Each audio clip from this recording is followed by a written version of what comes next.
വനിതാ സംവരണ ഭേദഗതി ബില്ല് കേന്ദ്രം തോറ്റു എന്നുള്ളതാണ് മിക്കവാറും എല്ലാ പത്രങ്ങളുടെയും തലക്കെട്ട്.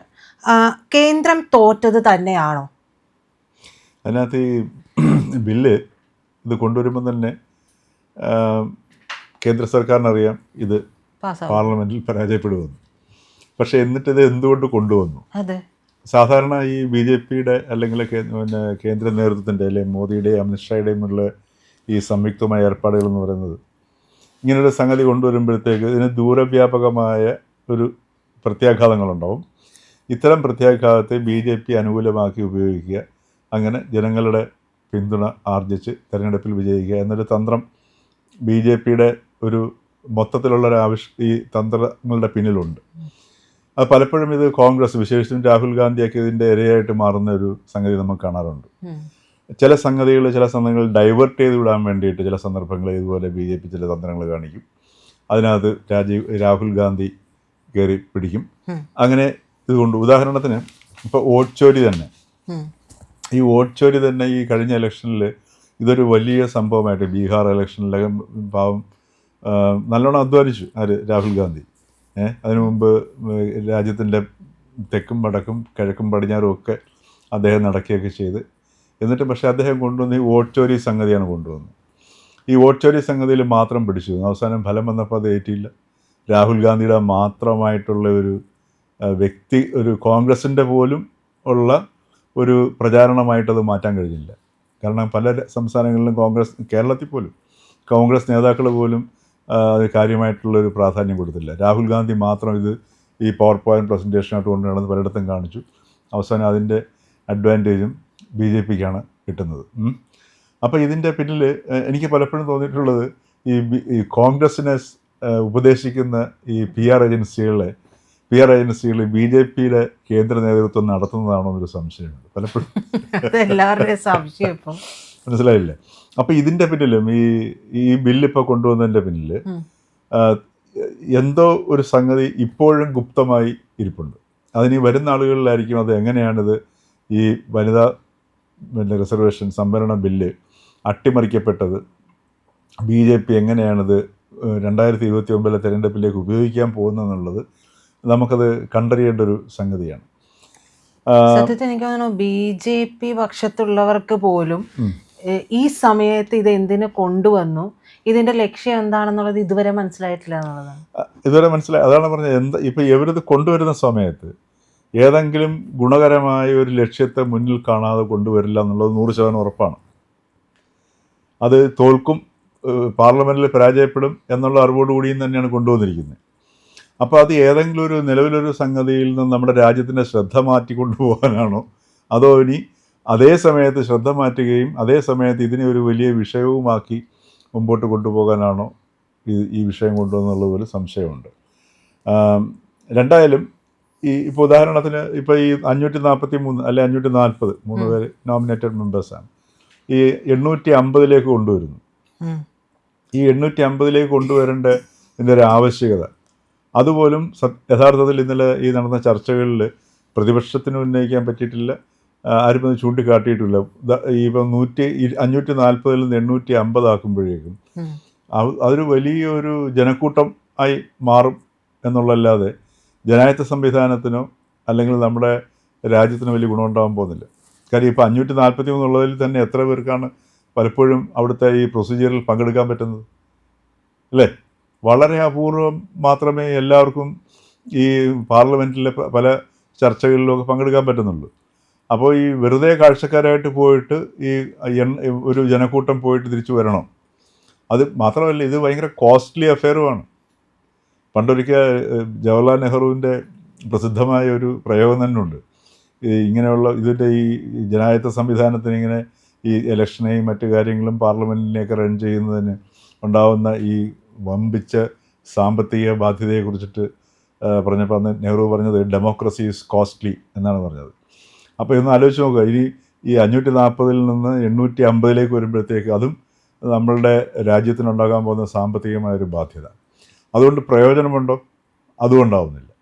മറിച്ച് ഈ 543 ഉള്ള സഭയിൽ ഈ പറഞ്ഞതുപോലെ 33% സ്ത്രീകൾ വരികയും ഒരു കാര്യമായ ഒരു ഡിസ്കഷനിലേക്ക് നിലവിലുള്ള സംവിധാനത്തെ മെച്ചപ്പെടുത്തുകയും ചെയ്യുകയാണെന്നുണ്ടെങ്കിൽ ഒരു പക്ഷേ അതിൻ്റെ നല്ല പ്രയോജനം കിട്ടിയെന്നിരിക്കും. ഈ സ്ത്രീകൾ വരുന്നതിനെ തന്നെയാണല്ലോ ഇപ്പോൾ എതിർക്കുന്നത് കൂടുതലായിട്ട്. സ്ത്രീ പ്രാതിനിധ്യം വന്നാൽ, ഞാനൊരു സ്ത്രീ ആയതുകൊണ്ട് പറയുന്നതല്ല, സ്ത്രീ പ്രാതിനിധ്യം വന്നു കഴിഞ്ഞിട്ടുണ്ടെങ്കിൽ അതിൻ്റെതായ മാറ്റങ്ങൾ ഉണ്ടാകും. തീർച്ചയായിട്ടും ഒരു ആണാധിപത്യം എന്തായാലും ഇപ്പോഴും ഉണ്ട്, നമുക്ക് പറയാതിരിക്കാൻ കഴിയില്ല. ആണാധിപത്യം ഒന്നും ഞാൻ ഉപയോഗിക്കുന്നില്ല, അത് അജ്ഞതയാണ്. പിന്നെ അതെന്താണ്?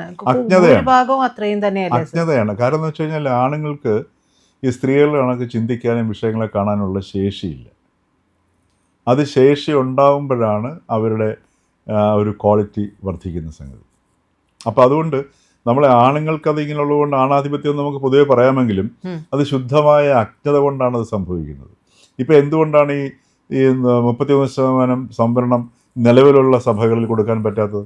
ഭയങ്കര വാചകടിയാണല്ലോ. പുരോഗമനം എന്ന് പറയുന്നത് ഞങ്ങളാണ് കണ്ടുപിടിച്ചെന്ന് പറയുന്ന രാഷ്ട്രീയ കക്ഷികൾ നമ്മുടെ കേരളത്തിൽ തന്നെ ഉണ്ട്, അല്ലേ? എല്ലാ കക്ഷികളും പുരോഗമനമാണ്. സ്ത്രീകളുടെ പ്രശ്നമൊക്കെ വരുമ്പോഴത്തേക്ക് ഭയങ്കരമായിട്ട് ചാടി വീഴും. ഒരിക്കൽ നമ്മുടെ അച്യുതാനന്ദൻ മിനിസ്ട്രിയിൽ തോമസ് ഐസക്ക് ബഡ്ജറ്റ് അവതരിപ്പിച്ചപ്പോഴത്തേക്ക് കേരളത്തിലുള്ള സകല എഴുത്തുകാരികളുടെയും പേരുകൾ പറഞ്ഞുകൊണ്ടാണ് അദ്ദേഹം ബജറ്റിൻ്റെ പ്രസംഗം അവസാനം വരെ തുടർന്നുകൊണ്ടിരുന്നത്. അപ്പോൾ എല്ലാവരും ഈ സ്ത്രീകളെ ഇങ്ങനെ സുഖിപ്പിക്കാനായിട്ട് ആണുങ്ങളിൽ ഇറങ്ങി തിരിച്ചിരിക്കുകയായിരുന്നു. പക്ഷേ എന്തുകൊണ്ടാണ് ഈ സ്ഥാനാർത്ഥി നിർണയം വരുന്ന സമയത്ത് സ്ത്രീകൾ എങ്ങും ഇല്ലാണ്ടായി പോകുന്നത്? മാത്രമല്ല, എന്തുകൊണ്ട് സ്ത്രീകൾ ഈ രാഷ്ട്രീയത്തിലേക്ക് വരുന്നില്ല? അതാണ് ചോദ്യം. നമ്മുടെ കേരളത്തിൽ യാതൊരു സംവരണമില്ലാതെ തന്നെ കേരളത്തിൽ അതിഗംഭീരങ്ങളായിട്ടുള്ള സ്ത്രീകൾ രാഷ്ട്രീയത്തിൽ തിളങ്ങി നിന്നിട്ടുള്ള സംസ്ഥാനമാണ് കേരളം. ഇന്ത്യ പോലും, കേരളം മാത്രമല്ല ഇന്ത്യ പോലും സ്ത്രീകൾ വളരെ പുരുഷന്മാരെക്കാൾ എന്താ പറയുക, വളരെ ജാഗ്രതയോടെ രാഷ്ട്രീയത്തിൽ പങ്കെടുക്കുകയും നിർണായകമായ തീരുമാനങ്ങളിൽ സ്വാധീനിക്കുകയും ഒക്കെ ചെയ്തിട്ടുള്ള ഒരു രാജ്യവും സംസ്ഥാനവുമാണ് ഇന്ത്യ രാജ്യം. നമ്മുടെ കേരളത്തിൽ നമുക്ക് ഇഷ്ടം പോലെ എത്ര, ഇപ്പോൾ കെ ആർ ഗൗരിയമ്മ, അക്കമ്മച്ചെറിയൻ, അങ്ങനെ തുടങ്ങിയിട്ടുള്ള എത്രയോ പേരെ നമുക്ക് എടുത്ത് പറയാൻ കഴിയും. ഒന്നും വേണ്ട, കോൺസ്റ്റിറ്റ്യൂൻ്റ് അസംബ്ലിയിൽ ഉണ്ടായിരുന്ന ഇവിടുത്തെ ഈ പട്ടികജാതി പട്ടികവർഗ വിഭാഗത്തിൽപ്പെട്ട ദാക്ഷായണി വേലായുധൻ, ഇതൊക്കെ നമ്മുടെ ഇത് പോയത് ഇതൊന്നും ഒരു സംവരണത്തിൻ്റെ പേരിലല്ല പോയത്. എന്തുകൊണ്ട് എന്നിട്ടും ഇന്ന് രാഷ്ട്രീയത്തിലേക്ക് സ്ത്രീകൾ വരുന്നില്ല? ഇതൊരു പ്രധാനപ്പെട്ട ചോദ്യമാണ്. എന്തുകൊണ്ടാണ് വരാത്തതെന്ന് വെച്ച് കഴിഞ്ഞാൽ സ്ത്രീകളുടെ കാഴ്ചപ്പാടിൽ നോക്കുമ്പോഴത്തേക്ക് ഈ രാഷ്ട്രീയത്തെ കാണുന്നത് ശുദ്ധ വൃത്തികേടുകളാണ് നടന്നുകൊണ്ടിരിക്കുന്നത്, അല്ലേ? ഈ അധികാരത്തിന് വേണ്ടിയുള്ള കട്ടിപ്പിടി, ഗ്രൂപ്പ് വഴക്ക്, തെറിവിളി, അതേപോലെ തന്നെ സകലവിധമായിട്ടുള്ള അണിയറയിൽ നടക്കുന്ന പ്രവൃത്തികളാണെങ്കിൽ ഒരുതരം അധോലോക പ്രവർത്തനങ്ങൾ പോലുള്ള പ്രവർത്തനങ്ങൾ, കോഴ, കൈക്കൂലി, ഇങ്ങനെയുള്ള സകല ഒരു മനുഷ്യന് ഏർപ്പെടാൻ പറ്റുന്ന എന്തെല്ലാം വൃത്തികേടുകളും വൈകൃതങ്ങളും ഉണ്ടോ അതെല്ലാം ഈ രാഷ്ട്രീയത്തിൽ ഇപ്പോൾ നടക്കുന്നതായിട്ട് ഒരു പൊതുവിൽ നോക്കുന്ന വ്യക്തിക്ക് മനസ്സിലാവും. ഇത് സ്ത്രീകളും കാണുന്നുണ്ട്. അപ്പോൾ ഈ ഒരു വൈകൃതത്തിലേക്ക് എടുത്തു ചാടാനായിട്ട് മാനസികമായ ഒരു തയ്യാറെടുപ്പ് വരണം എന്നുണ്ടെന്നുണ്ടെങ്കിൽ നല്ല ഒരു എന്താ പറയുക, എന്തും നേരിടാനുള്ള ഒരു മാനസിക ശേഷി വേണം. ഇപ്പോൾ നിലവിലുള്ള സ്ത്രീകൾ അങ്ങനെയുള്ളതാണെന്നല്ല പറയുന്നത്, അതിനകത്ത് പെട്ട് കഴിയുമ്പോൾ അറിയത്തുള്ളൂ. ഇപ്പോൾ തന്നെ നമ്മുടെ ഈ തിരഞ്ഞെടുപ്പ് വന്ന് എത്രയോ അർഹരായിട്ടുള്ള സ്ത്രീകൾ രണ്ട് പാർട്ടിയിലും, അല്ലേ? ഇപ്പം CPM-ലാണെങ്കിലും അല്ലെങ്കിൽ LDF-ലാണെങ്കിലും UDF-ലാണെങ്കിലും ഉണ്ടായിരുന്നു. എത്ര പേര് പരിഗണിക്കാൻ പറ്റുന്നില്ല. കാരണം എന്ന് വെച്ച് കഴിഞ്ഞാൽ അത് പരിഗണിച്ച് കഴിയുമ്പോഴത്തേക്ക് മറ്റ് പല ഇക്വേഷൻസ് തെറ്റുന്നു. ഒരുപാട് ഇക്വേഷൻസാണ് വരുന്നത്. അപ്പോൾ അത്തരം ഒരു മാനിപ്പുലേഷൻസിലേക്ക് സ്ത്രീകൾക്ക് പോകാനുള്ള ഒരു മാനസികാവസ്ഥ ഇല്ലാത്തത് കൊണ്ടാണ് പല സ്ത്രീകളും രാഷ്ട്രീയത്തിൽ നിന്ന് മാറി നിൽക്കുന്നതും നിലവിലുള്ള സ്ത്രീകൾക്ക് അർഹമായ അംഗീകാരം കിട്ടാത്തത്. സാർ, ഈ തദ്ദേശത്തിലേക്ക് നോക്കിക്കഴിഞ്ഞിട്ടുണ്ടെങ്കിൽ തദ്ദേശമൊക്കെ കുത്തകയാണല്ലോ. ഇത് തദ്ദേശം മുതൽ കുത്തകയാണ്. പക്ഷെ അവിടെ സ്ത്രീ സംവരണം വന്നു, അങ്ങനെ പട്ടികജാതി സംവരണം, അങ്ങനെ ഓരോരോ സീറ്റ് വീതം വെച്ച് കഴിഞ്ഞപ്പോഴാണ് ഈ ഇക്വേഷനുകളിൽ മാറ്റം വന്നിട്ടുള്ളത്. ആ ഒരു മാറ്റം മുകൾ തട്ടുകളിലേക്ക് വരുമ്പോഴും വേണ്ടതല്ലേ? തീർച്ചയായിട്ടും. ഇപ്പോൾ ഇന്നലെ KC വേണുഗോപാൽ പറയുന്നുണ്ടായിരുന്നു, ഞങ്ങൾ വനിതാ പ്രധാനമന്ത്രിയെ തന്നു, ആദ്യത്തെ വനിതാ രാഷ്ട്രപതിയെ തന്നു, ഇതെല്ലാം തന്നു. പക്ഷേ അതേ പാർട്ടി വനിതാ സംവരണം വരുമ്പോൾ അത് വേണ്ട, സ്റ്റോപ്പ് എന്ന് പറയുകയാണ്. അപ്പോൾ ഇതിനകത്തിപ്പം ഈ KC വേണുഗോപാലിൻ്റെ പിന്നെ ഇതിനെതിരെ പറഞ്ഞുള്ള ന്യായങ്ങൾ നമുക്ക് അംഗീകരിക്കാൻ പറ്റത്തില്ല. പക്ഷേ ഈ ബില്ലിനകത്തുള്ള ഒരു അപാകത എന്ന് പറഞ്ഞാൽ 850 സീറ്റ് ഇതുമായിട്ട് ലിങ്ക് ചെയ്യുന്നതാണ്. ഈ വനിതാ സംവരണം ഈ 2029 നടപ്പിലാക്കാൻ വേണ്ടിയിട്ട് 2023 സെപ്റ്റംബർ 28 പാസ്സാക്കിയ നമ്മുടെ നിയമമുണ്ട്. വനിതാ സംവരണം 33% സംവരണം ഏർപ്പാടായിക്കൊണ്ട് അത് പ്രകാരം 2027 സെൻസസും അതിൻ്റെ അടിസ്ഥാനത്തിലുള്ള ഡീലിമിറ്റേഷനും കഴിഞ്ഞ് 34 മാത്രമേ ഈ സംവരണം പ്രയോഗത്തിൽ വരികയുള്ളൂ. അത് ഒഴിവാക്കി 2029 തന്നെ ഈ സ്ത്രീ സംവരണം കൊണ്ടുവരാൻ വേണ്ടിയിട്ടാണ് ഇപ്പോൾ ഈ ബില്ല് കൊണ്ടുവന്നതും അതിന് വളരെ വിദഗ്ധമായിട്ട് ഈ ഡീലിമിറ്റേഷനായിട്ട് ലിങ്ക് ചെയ്യുകയും ചെയ്തു. ഇവിടെയാണ് ഈ അപകടം സംഭവിച്ചത്. അപ്പം ഞാൻ പറഞ്ഞത് ഈ രാഷ്ട്രീയത്തിലേക്ക് വരുന്ന സ്ഥാനം ഇപ്പം നിലവിലുള്ള ഈ 543 പാർലമെൻറ്റ് എടുക്കുകയാണെങ്കിൽ 543 സീറ്റിലേക്കുള്ളതിൽ തന്നെ ഈ 33% സംവരണം കൊണ്ടുവരാനുള്ള ഒരു ആർജവമാണ്. ഇത് സ്വമേധയാ കാണിക്കേണ്ടതായിരുന്നു. ഉദാഹരണത്തിന് തദ്ദേശ സ്വയംഭരണ സ്ഥാപനങ്ങൾ നോക്കുക. ആദ്യത്തെ ടേമിൽ നിന്ന് കഴിഞ്ഞിട്ട് ഇപ്പോഴൊക്കെ നമ്മൾ കാണുന്ന കാഴ്ച എന്ന് പറഞ്ഞു കഴിഞ്ഞാൽ വളരെ സെൻസിറ്റീവായിട്ട് ഒരു വിഷയങ്ങൾ ഇടപെടുകയും പ്രശ്നങ്ങൾ പരിഹാരം കാണുകയും ചെയ്യുന്ന, എനിക്ക് നേരിട്ടറിയാവുന്ന ഒട്ടേറെ സംഭവങ്ങളുണ്ട്. ഓരോ വിഷയങ്ങളിലും ഈ വനിതാ മെമ്പർമാരൊക്കെ ഇടപെടുമ്പോൾ അവർ ആ വിഷയം പരിഹരിക്കുന്നതിനുള്ള ആത്മാർത്ഥത കാണുമ്പോൾ നമുക്ക് ഭയങ്കര വിസ്മയം തോന്നാറുണ്ട്. തദ്ദേശ സ്വയംഭരണ സ്ഥാപനങ്ങളിലെ പ്രവർത്തനങ്ങളിൽ ഗണ്യമായ മാറ്റം ഈ സ്ത്രീകളുടെ സാന്നിധ്യം കൊണ്ട് കഴിഞ്ഞിട്ടുണ്ട്.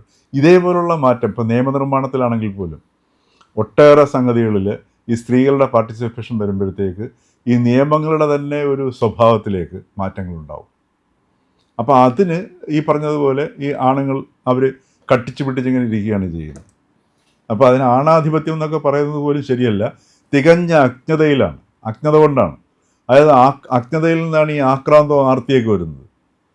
മനസ്സിലായി? അത് ആണിനും പെണ്ണിനും വരാം. അതുകൊണ്ടാണ് ഞാൻ ഈ ആണാധിപത്യം ഒന്നും ഉപയോഗിക്കാത്തത്. കാര്യം ഈ രാഷ്ട്രീയത്തിലേക്ക്, നിലവിലുള്ള ഈ രാഷ്ട്രീയത്തിലേക്ക് സ്ത്രീകളും വരുമ്പോഴത്തേക്ക് ഈ ആൺ സ്വഭാവത്തിലേക്ക് സ്ത്രീകളും പോകുന്ന കാഴ്ചകൾ നമ്മൾ കാണുന്നുണ്ട്, അല്ലേ?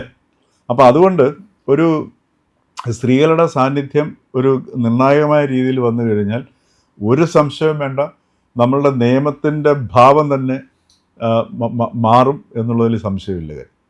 പക്ഷേ ഈ പറഞ്ഞതുപോലെ വീണ്ടും എന്തുകൊണ്ടാണ് ഇപ്പോൾ ഈ BJP സർക്കാർ ഈ ഒരു നിയമം കൊണ്ടുവന്നതെന്നുള്ളത് വരും ദിവസങ്ങളിൽ മാത്രമേ ഈ നമ്മുടെ 2029 ഇപ്പം ഉദാഹരണത്തിന് BJP 2024 അധികാരത്തിൽ ഈ മോഡി സർക്കാർ കയറുന്ന സമയത്ത്, മൂന്നാം മോഡി സർക്കാർ കയറുമ്പോൾ തന്നെ അവർ ഈ 2029 തെരഞ്ഞെടുപ്പിൻ്റെ പ്രവർത്തനവും കൂടി ആരംഭിക്കുകയാണ് ചെയ്യുന്നത്. മനസ്സിലായില്ലേ? മറിച്ച് കോൺഗ്രസ് ഇപ്പോഴും ഈ 2029 തെരഞ്ഞെടുപ്പിനെ കുറിച്ചിട്ട് ചിന്തിച്ചിട്ടില്ല സാധനം. അപ്പോൾ അവർ ഈ 2024 മൂന്നാം മോഡി സർക്കാർ അധികാരത്തിൽ കയറുന്നതോടൊപ്പം തന്നെ 2029 പ്രചാരണവും കൂടെയാണ്, അല്ലെങ്കിൽ ആ ലക്ഷ്യത്തിലേക്കാണ് നീങ്ങുന്ന സാധനം. അപ്പോൾ ആ ലക്ഷ്യത്തിൻ്റെ ആ ഒരു അതിലേക്കുള്ള യാത്രയിൽ ഈ ഒരു സംഗതി എവിടെ വരും എന്നുള്ളതിന് വരും ദിവസങ്ങളിൽ നമുക്ക് നോക്കിയിരിക്കുക, അല്ലെ കാണുമ്പോൾ മാത്രമേ അറിയാൻ കഴിയത്തുള്ളൂ.